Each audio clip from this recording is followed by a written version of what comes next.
Le champagne pétillait encore dans les coupes oubliées quand Charlotte, d'une voix qui trancha l'air comme un éclat de verre, lança « Clara, tu n'as jamais été qu'une ombre dans ma vie, une oméga qui s'accroche à des illusions. » Les invités retinrent leur souffle, leurs regards comme des flèches empoisonnées plantées dans ma chair.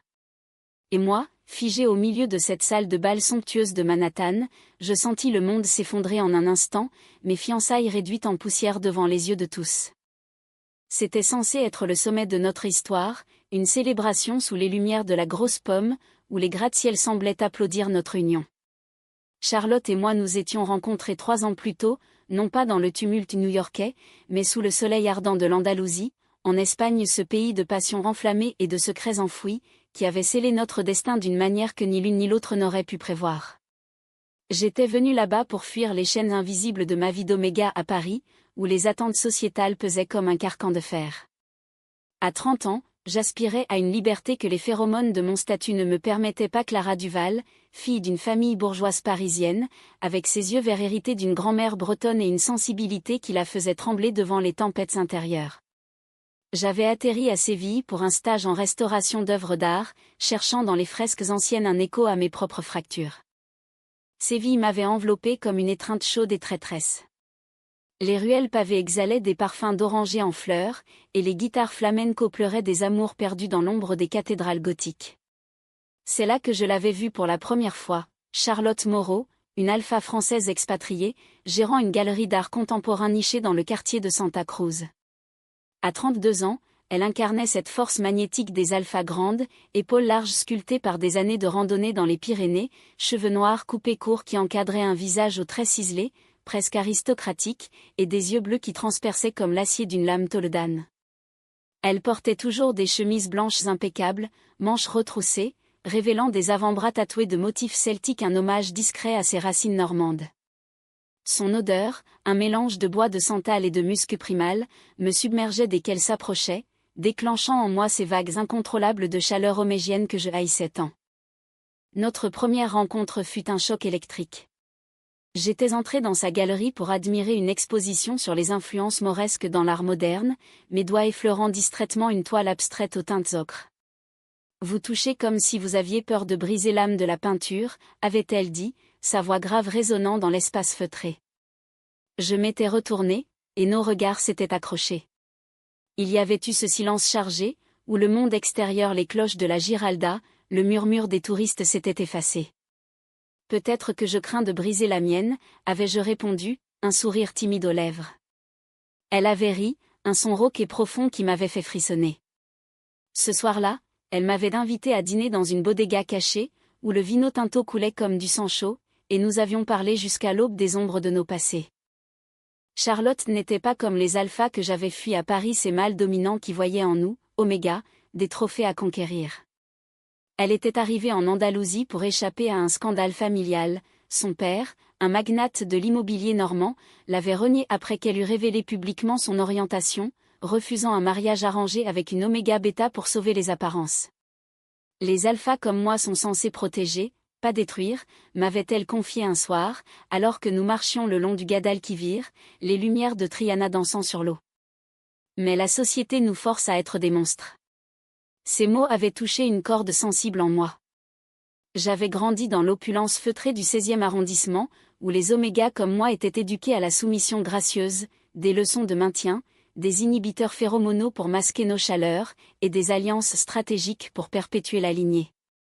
Ma mère, une oméga alpha féminine, m'avait élevée dans l'idée que l'amour était une négociation, pas une flamme dévorante.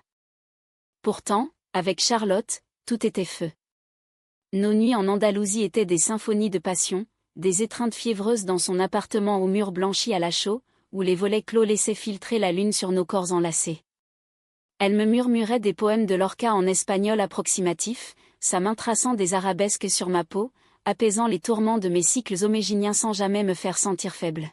« Tu es ma muse, Clara », disait-elle, ses lèvres effleurant mon cou, déclenchant des frissons qui me faisaient oublier les chaînes de ma biologie. Nous parlions de tout, de l'art comme rébellion, de la France comme prison dorée, de l'Espagne comme utopie fragile. Elle m'avait appris à danser le flamenco dans les patios secrets de Séville, mes hanches se balançant maladroitement contre les siennes, nos rires se mêlant aux cris des cigales. C'était une romance à la française, imprégnée d'une mélancolie romantique, des promenades sous la pluie de Grenade, des confessions chuchotées dans les alcôves de l'Alhambra, où les fontaines chantaient nos secrets. Mais les ombres planaient déjà. Charlotte avait des humeurs sombres, des absences inexplicables où elle rentrait imprégnée d'un parfum étranger, pas le mien, pas celui d'une Oméga en chaleur, mais quelque chose de plus âcre, de masculin peut-être. Des affaires de galerie, balayait-elle d'un geste. Je voulais croire, car l'amour, dans son intensité, rend aveugle. Nous avions décidé de nous fiancer lors d'un voyage à Madrid, sous les arcades du Palacio Real, où elle s'était mise à genoux, une alpha à genoux. Et m'avait offert une bague en or ciselé, ornée d'une émeraude andalouse. Épouse-moi, Clara. Construisons un monde où nous ne serons plus des proies. Les larmes aux yeux, j'avais dit oui, imaginant un avenir à Paris ou à New York, loin des regards scrutateurs. De retour à Manhattan, où Charlotte avait ouvert une succursale de sa galerie dans le Meatpacking District, la réalité nous rattrapa. La ville était un tourbillon impitoyable, des lancements d'art au cocktail networking, où les alphas comme elles paradaient leur pouvoir. J'avais trouvé un poste dans un atelier de conservation au MoMA, mes journées remplies de toiles jaunies et de souvenirs d'Espagne. Mais les nuits étaient tendues. Charlotte rentrait tard, son téléphone verrouillé, ses phéromones saturés d'adrénaline. La concurrence est féroce ici, expliquait-elle. Je hochais la tête, ignorant les nœuds dans mon estomac, ces intuitions homégiennes qui flairent le danger avant la raison. La fête de fiançailles avait été son idée, une extravagance dans un hôtel haussmannien rénové sur la 5e avenue, avec des invités triés sur le volet collectionneurs d'art, critiques influents, et nos familles transatlantiques. Ma mère était venue de Paris, raide dans sa robe Chanel, son regard acéré disséquant chaque détail. Les parents de Charlotte, réconciliés par l'apparence du succès, sirotaient du Dom Pérignon en feignant l'approbation. La salle bruissait de murmures élégants, de rires cristallins, et de mon cœur battant la chamade sous ma robe de soie, un modèle inspiré des mantilles espagnoles, brodées de fils d'argent. Puis, le coup près. Charlotte, microphone en main pour un toast improvisé, avait commencé par des mots doux. Clara, ma lumière andalouse, tu as transformé mon chaos en chef-d'œuvre. Les applaudissements avaient fusé, et j'avais rougi, mon verre levé vers elle. Mais son ton avait viré, ses yeux s'assombrissant comme un ciel d'orage sur la Sierra Nevada. Pourtant, ce soir, je dois être honnête. Clara n'est pas celle qu'elle prétend. Elle cache des secrets, des chaleurs non contrôlées, des mensonges sur son passé. Et moi, j'ai trouvé quelqu'un qui comprend vraiment le poids d'être alpha. Le silence était tombé comme une lame. Elle avait alors tendu la main vers une femme sortie de l'ombre, une alpha brune, élancée, aux lèvres peintes en rouge sang, qui s'appelait Élise, une partenaire d'affaires, avait-elle dit plus tard, mais dont l'odeur collait à la peau de Charlotte depuis des mois. Les invités avaient octé, ma mère s'était figée, un masque de glace sur le visage. J'avais senti la chaleur monter, non pas celle du désir, mais de l'humiliation pure, mes phéromones homégiennes se déversant en un flot incontrôlable, attirant les regards comme un phare dans la nuit. Charlotte, arrête, avais-je murmuré, ma voix brisée. Mais elle avait continué, impitoyable, cette union était une erreur. Élise est ma réalité. La salle avait explosé en chuchotements, des flashs de téléphone capturant ma déchéance. J'avais fui vers les toilettes, les larmes coulant, le miroir renvoyant une femme brisée, cheveux en désordre, yeux gonflés, la bague lourde comme un boulet à mon doigt.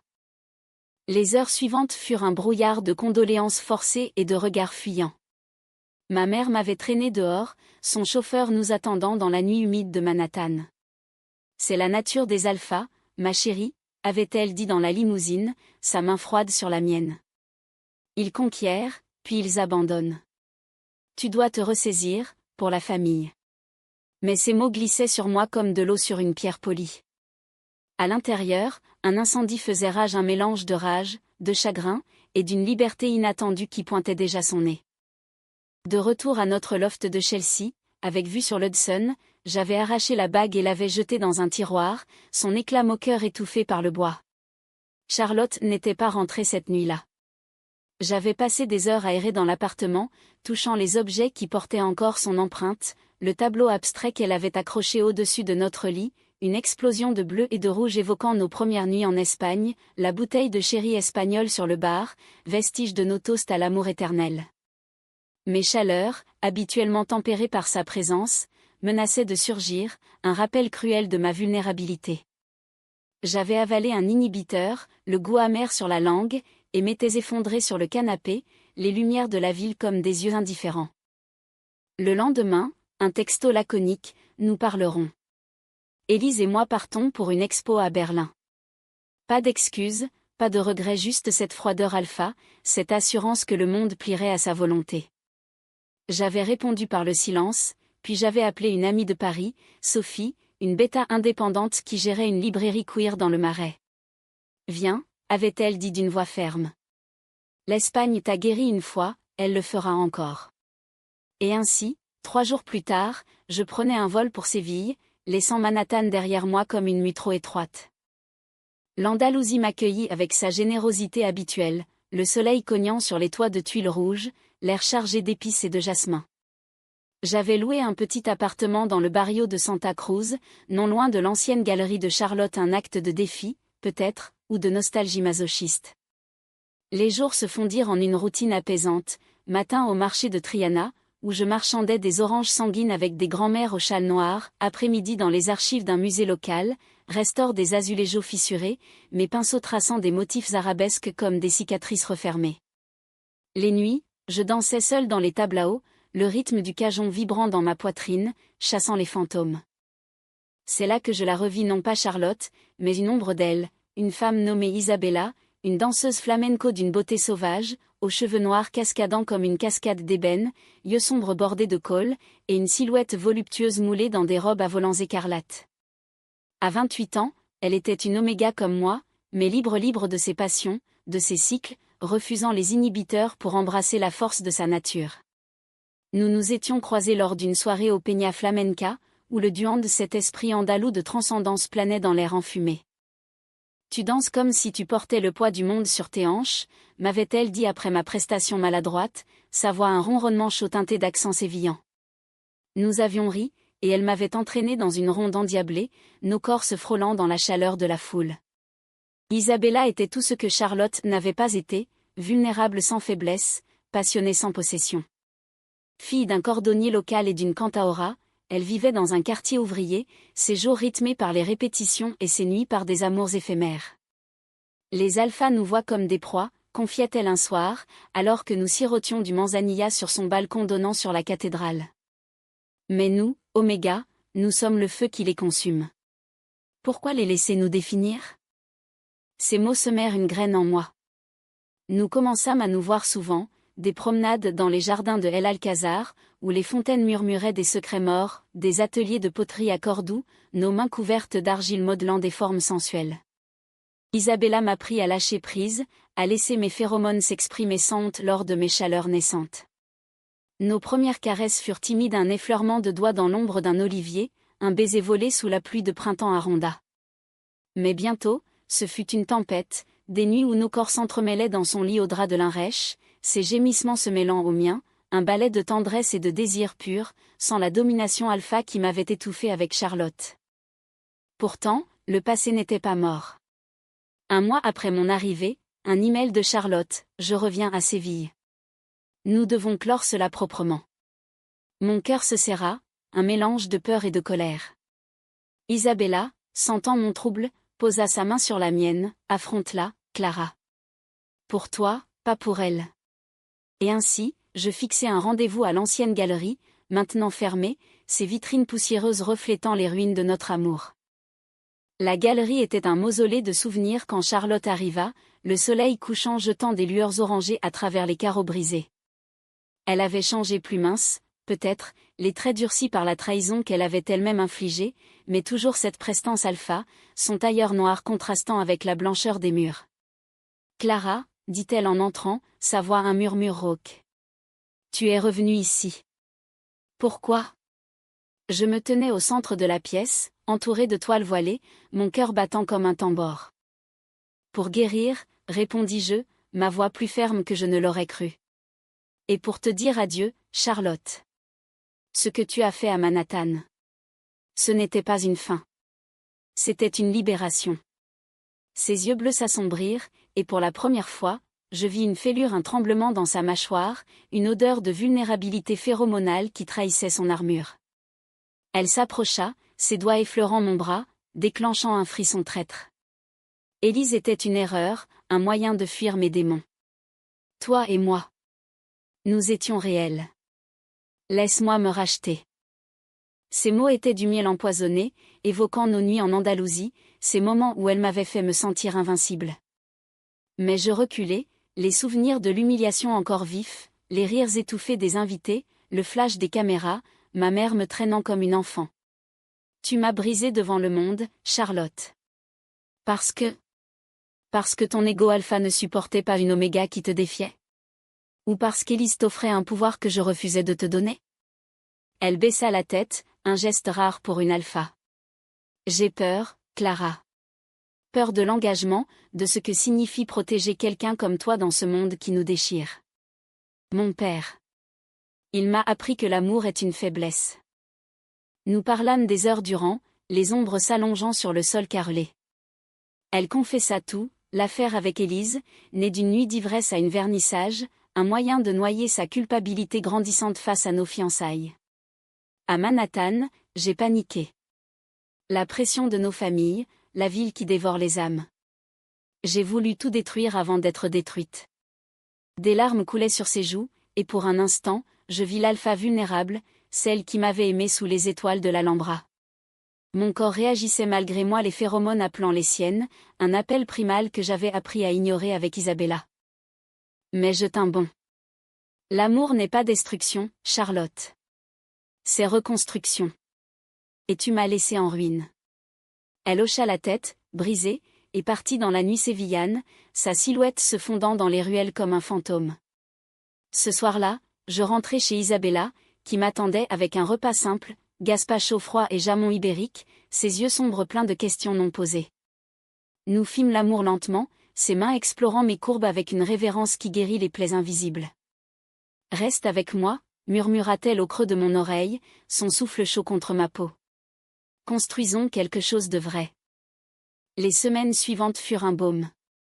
Isabella m'intégra à sa troupe de flamenco, où je dansais non plus comme une ombre, mais comme une flamme.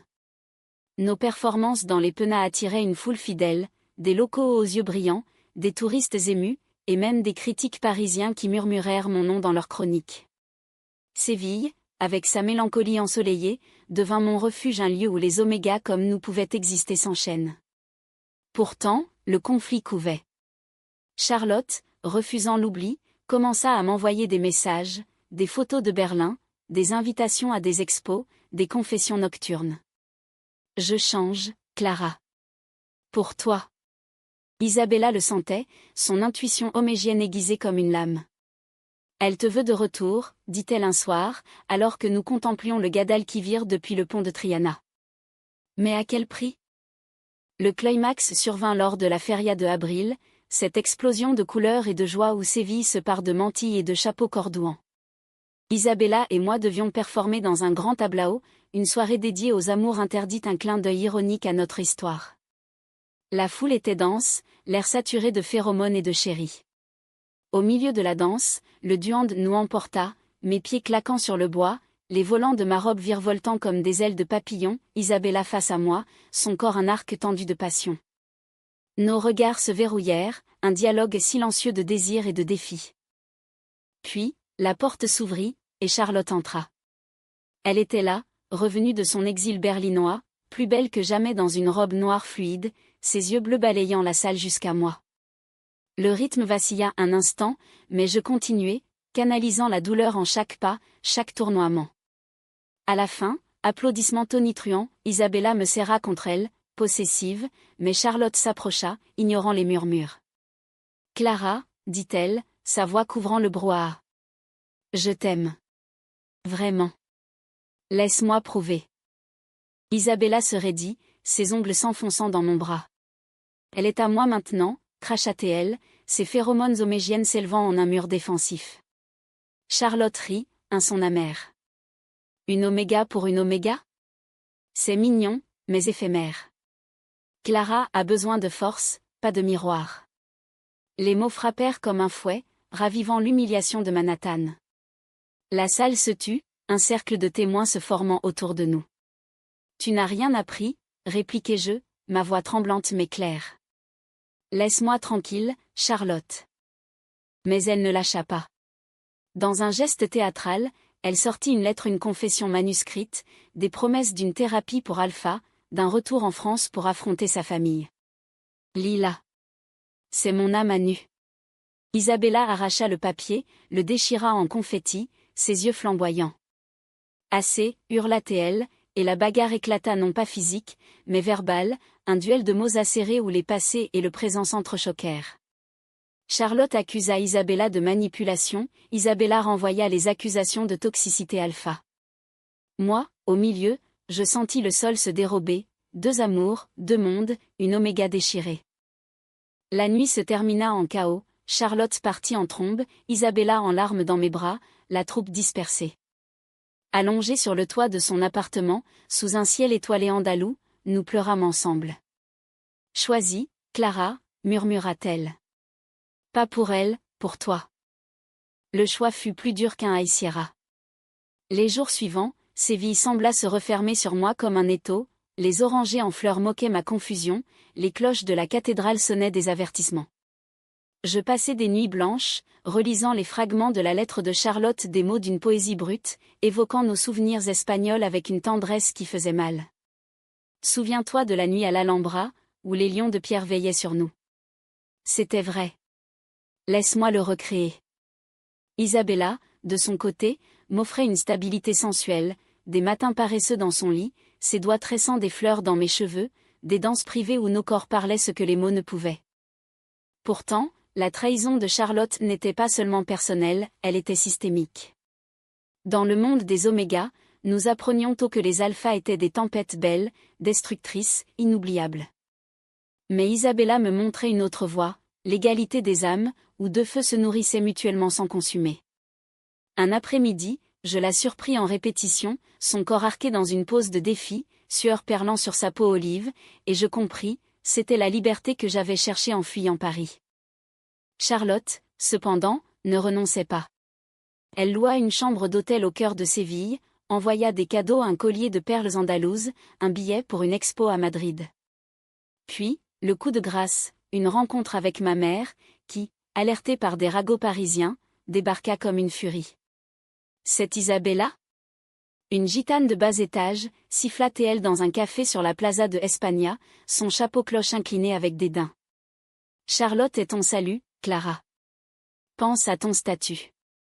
Ces mots ravivèrent les vieilles blessures, l'éducation rigide, les attentes d'une oméga parfaite.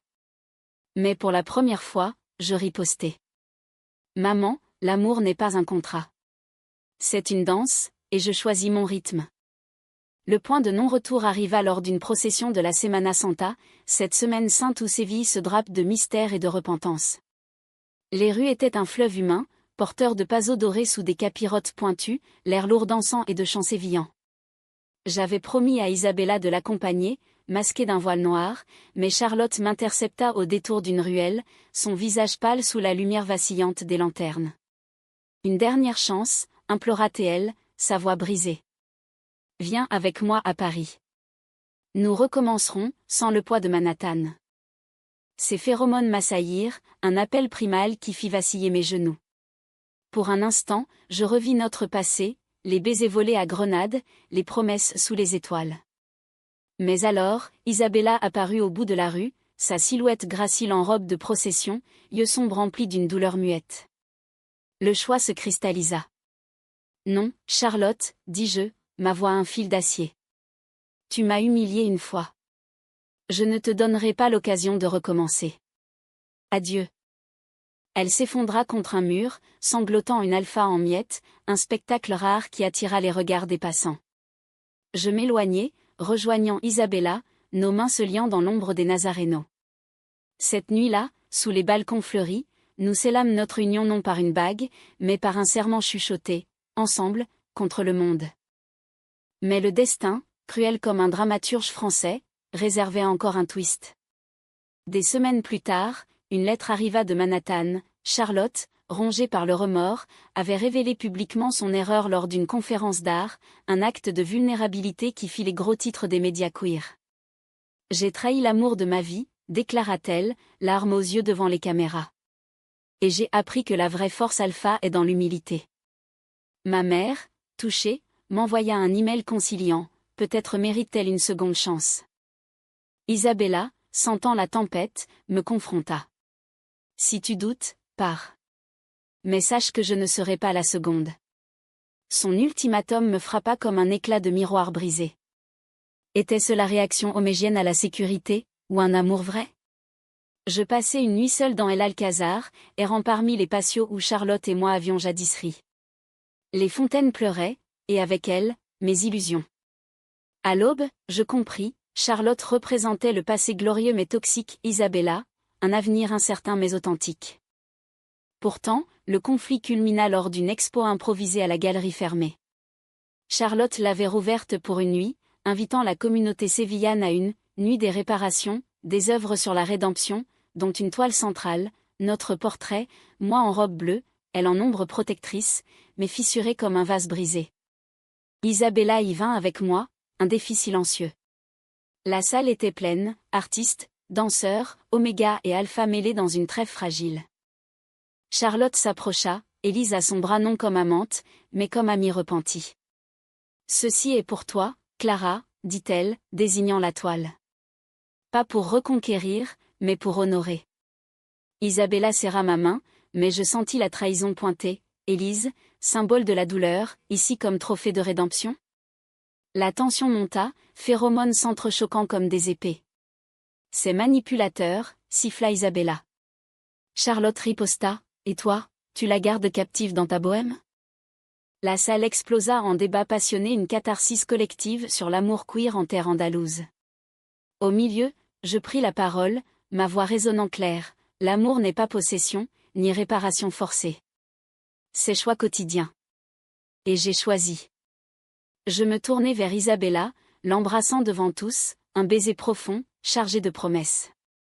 Charlotte hocha la tête, un sourire triste aux lèvres, et s'éclipsa, laissant la toile comme legs.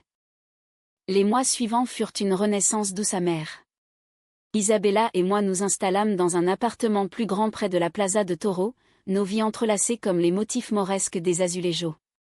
Je continuai la restauration, exposant mes propres œuvres d'étoiles inspirées de nos danses, où les corps homéginiens s'élevaient libres, sans chaîne alpha.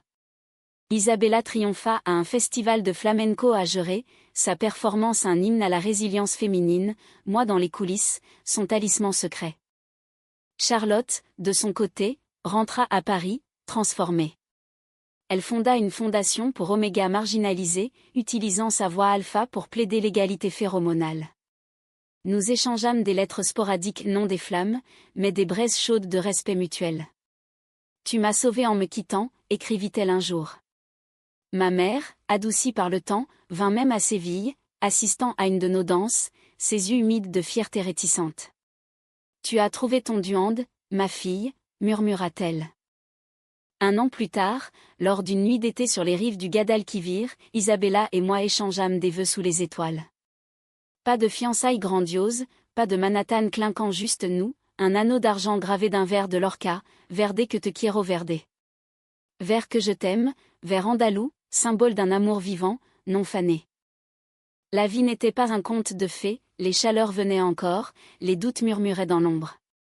Mais ensemble, nous affrontions, des matins de câlins paresseux, des disputes résolues par des danses enflammées, des voyages à Paris où je présentais Isabella à mes racines.